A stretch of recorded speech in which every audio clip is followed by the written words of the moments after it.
How much do you know about Japanese traditions? This is a question I ask everyone who hears my story, more than anything else, so that they know what I'm talking about. Why we do what we do, so that they understand the dimension of the mistake that my friends and I made that day. The day we opened a door we shouldn't have opened. Let me put it in context. Surely you know Candyman or Bloody Mary, right? The game to summon Hanako-san is quite similar. To start the game, you must go into the third bathroom on the third floor of the school. When you are standing in front of the door, you must say, Hanako-san, 3 times in a row. After doing so, you will hear a girl's voice telling you that she is inside the restroom. After that, you will hear someone flush the toilet, and at that moment, Hanako-san will disappear. On the other hand, there is a possibility that before you flush the toilet, a demonic hand will grab your head and pull you into the toilet together with Hanako-san, condemning you to a fate worse than death. There are some other rules, of course. It is said that you can see Hanako-san in the toilet as a little girl with a red skirt and black hair. It is also said that Hanako-san will not kill you if you are the top girl in your class. Whatever the rules are, one thing is clear. In Japan, it is normal that summoning Hanako-san, whether she appears or not, is a necessary rite when you are new in school. Aiko, are you sure you want to do this? I must, otherwise I won't be integrated as part of the group. But what if Hanako-san catches you? Hey, don't worry, Mei, I'll be fine. Everyone goes through this. Hanako-san doesn't even exist. Yeah, you're right. You'll be fine, Aiko. You're here, Aiko. Yes, I'm ready. Great. Do you know the rules? Yes, I learned them. Excellent. Let's go in together.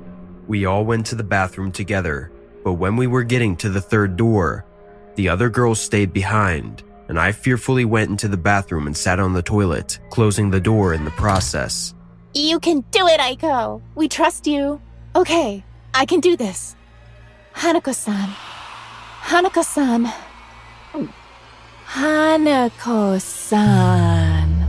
With these words said, the bathroom went into a huge silence. It was as if the cubicle had been transported to a different dimension, totally silent. I could hear nothing but my breathing. I felt that in the bathroom, I was alone. Girls, nothing happened. Can I come out? Hey, tell me something. Hanako-san didn't show up. I should go, right? Please, answer me! I didn't know what was going on, but out of nowhere, I started to hear a lot of banging on the door. My friends weren't there. What was going on? From one second to the next, the door slowly opened and the source of the sound was revealed. You scared me! I'm sorry, it was so tempting. We should have filmed it. Right, Fang? I didn't want to be a part of this. It's disrespectful. We're sorry, Aiko. Come on, let's get out of here. What was that? It's coming from next door. Let me see. No! Fang, no, it's dangerous. When the door opened, we all screamed with fright and fell backward in fear. It was Hanota. She was just standing next to us, laughing. Her face was totally deformed. Her skin was gray and her eyes were wild. Ah! Hanota! No! Terrified, Mei and I ran to the door, screaming in despair as Feng stared at her friend's body. We banged on the door as hard as we could, but it was locked. What was happening? Were we locked in? Suddenly, we heard the sound of the toilet in the second cubicle. It rattled non-stop as if it was stuck. Feng! Oh no! I ran desperately to the source of the sound, and when we arrived, there it was. Fang was drowning in the toilet. I tried to pull her head out, but I couldn't. It was as if something invisible was holding her head, choking her. I backed away, scared, until suddenly, Mei said something very strange. You don't feel like disrespecting me anymore, do you? What? Mei, what are you saying? As soon as I turned around, I fell to the floor in terror. That wasn't May. That was a young girl with black hair and a red skirt. That was Hanako-san. Little Aiko, you shouldn't have provoked me. You shouldn't play with things that you don't understand. I didn't do anything. Everyone calls you. I didn't know I was disrespecting you. Oh, but you do. Calling me for such trivial things as a game. That'll be your first and last mistake with me. I kept my eyes closed for a few seconds, but nothing happened. In fear, I opened them.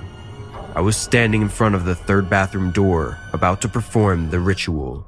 Hanako-san. None of my friends were here. It was all a dream. Hanako-san. No, it didn't feel like a dream. It was all very real. Hanako-san. It was as if I had been transported to a parallel universe and came back here. Hanako-san. At that moment, I realized something terrible. While I was thinking about what was happening, my mouth was saying Hanako-san in front of the door. Hanako-san. I couldn't stop saying it. I tried to run to get out of there, but nothing worked. Hanako-san. Hanako-san. Hanako-san. It was as if my body was not mine, as if something was controlling it to say Hanako-san in front of the door. Hanako-san. Suddenly, my body stopped and stopped saying things. I just froze in front of the bathroom door. Hanako-san. Hanako-san. Hanako-san. Hanako-san. Hanako-san. Hanako-san. Hanako-san. It began to open slowly, and from inside, I heard a tetric voice. I'm here. Before I could react, a terrifying hand came out from inside the toilet and grabbed my head, trying to pull me inside the toilet, trying to drown me. I used all the resistance I could, but nothing worked. I was exhausted. I was swallowing so much water, I couldn't do anything. I alone had entered a game I was never going to win. I had provoked something I didn't even understand, just to make other girls like me. Desperate, I was losing the last of my breath when, as if nothing had happened, it was all over. The hand had stopped. I ran out of the bathroom, pushing the door, and on the other side, my friends were there, scared. Hey, Aiko! Are you okay? Girl, what's wrong? Did you see Hanako-san? Did she spare your life?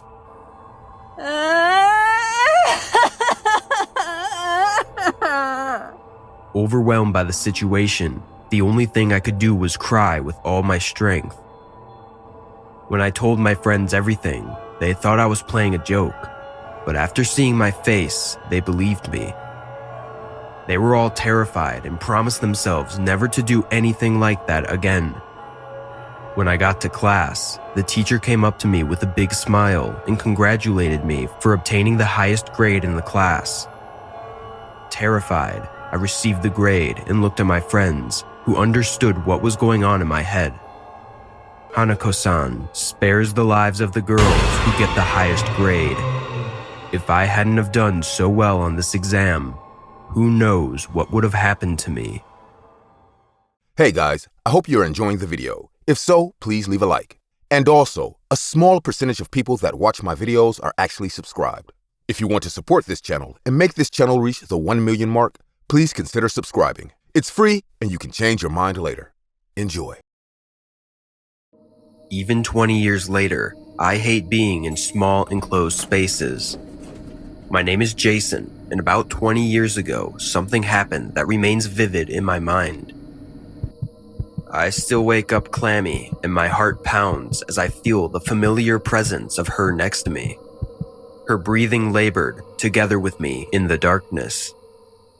I remember that day vividly. It was like any other day. Classes were dragging on, and I was eager to get out of school. But then my teacher, Mrs. Kravitz, said I had to stay after class for homework. She had always been a bit of a buzzkill, but I think her husband had gotten into a fight with her that morning. Talk about a major buzzkill. Walking back into the classroom after a phone call, her demeanor told me everything I needed to know about the rest of the day. Jason, Have you completed your homework? Not yet, Mrs. Kravitz. Well, then I'm afraid you'll have to stay after class today. I tried to protest, but she wasn't having any of it. So I resigned myself to my fate and began packing up my things. As I was putting my books in my backpack, I noticed that Mrs. Kravitz was looking at me funny. It was the kind of look that told me I was in for a seriously trashy time this afternoon. Is there something wrong, Mrs. Kravitz? Your grades have been slipping, Jason. Do you want to be a failure? I'm sorry, Mrs. Kravitz.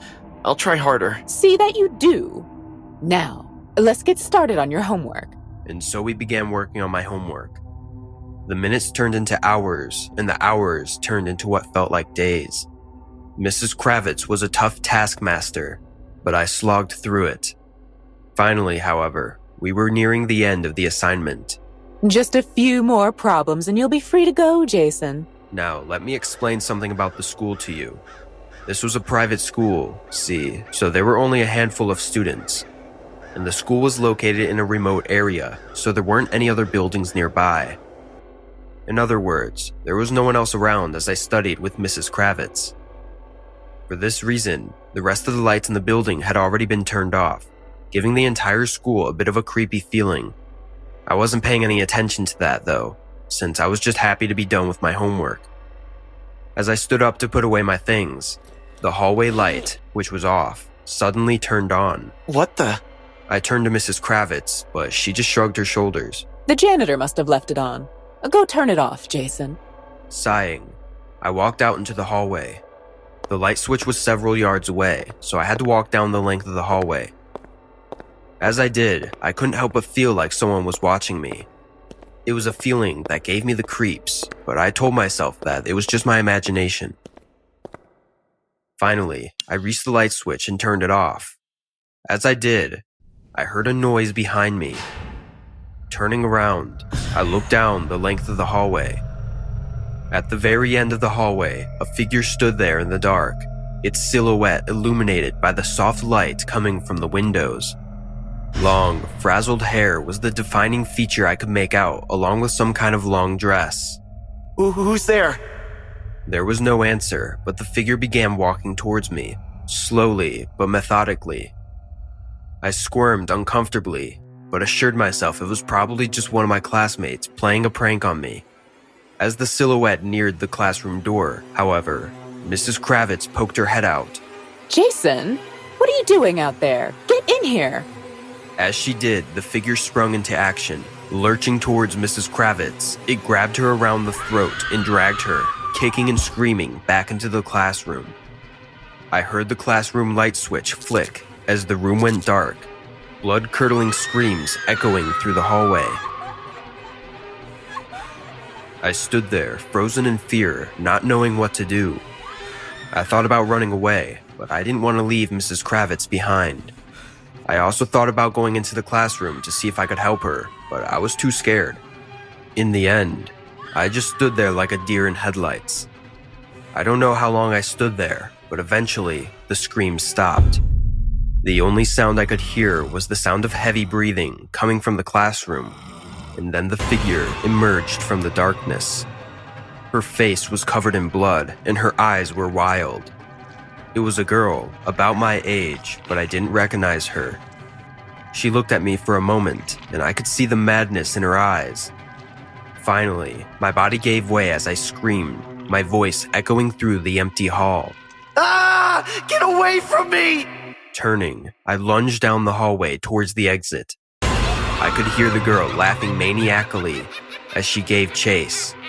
My heart pounded in my chest as I turned the corner, expecting to run out of the door and into the safety of the outside world. Instead, I ran into a brick wall. The impact knocked the wind out of me, and I fell to the ground. In the terror, I had taken the wrong turn and headed deeper into the school rather than toward the exit. And then I heard her laughter, a freaky sort of cackle that sent shivers down my spine. It was the laughter of someone who is truly insane, a person on the edge of the void. I picked myself up and began to run once more, stumbling as I realized I had sprained one of my ankles in the fall. Her laughter suddenly stopped, I continued to run though, till I saw a janitor's closet. I quickly ran inside, slamming the door shut behind me and locking it.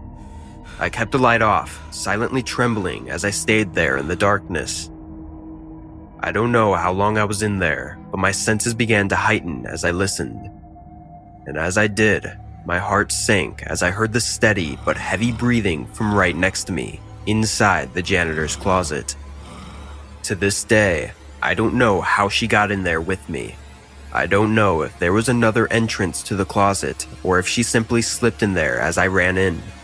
All I know is that she was in there with me and I could feel her insanity next to my body. Her breathing, her raspy breathing, it was like nails on a chalkboard. Screaming, I threw myself out of the closet and into the hallway. I sprinted towards the exit, not looking back as I heard her laughter following me. Get the hell away from me! I screamed those words, but I don't know if anyone heard me. Finally, I found the exit and I ran out of the school and into the parking lot where my car was parked. The door was unlocked as I had left it, and I scrambled to grab my phone and call the police. As I did, I glanced up and I saw her figure standing at the door of the school. The police told me later that she was an escapee from a mental institution. They never did catch her, at least last time I checked. To this day, I half expect her to show up at my door, that freaky cackle of hers still echoing in my ears. At the beginning of my career, I taught English in a local high school. I had just gotten married and was one of the youngest teachers in that school. It was my first day, and I was going to my class when I saw two boys bullying a girl. Stop it! Stop it! She screamed so loud that everyone went quiet. Other teachers came out of their classes, students gathered in the corridor, and all eyes were on her. The boys who were bullying stepped back in fear. To take control of the situation, I rushed to them. Boys, go to your classes now, and make sure you two see me with your parents after school.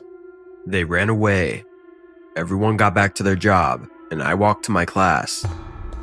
I started writing my name on the board to introduce myself to my first batch of students when I heard footsteps behind me. I turned around and saw that same girl walk into my class. She sat down on the last bench, and I continued with the class. The day went well. A few days later, when I had finally settled down with my new job and new place, a weird thing started happening. Someone left small notes stuck to my car windshield. Nothing was written on them, only a picture of a boy and a girl standing side by side holding hands. The boy had the same hair and clothes as mine, but the girl wore a wedding dress. No matter how weird the notes were, I brushed them off as a prank by a student. By the fifth note, I got a message. The sender of these notes wrote, Why don't you notice me? I quickly looked around. All the kids were leaving. Some were walking home in groups. Suddenly, my eyes spotted this big bushy tree on the opposite side of the street. The girl from the first day was standing there. She had this big smile on her face. Her eyes were wide open. It felt so creepy the way she was watching me.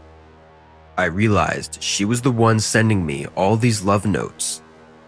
Damn, I think she developed a crush on me. I was a married man and wanted no trouble with a teenage girl. So, I curled the note into a ball, threw it on the gutter, and got in my car. The girl's smile faded as she watched me drive off. I didn't tell my wife because I thought she might misinterpret the situation.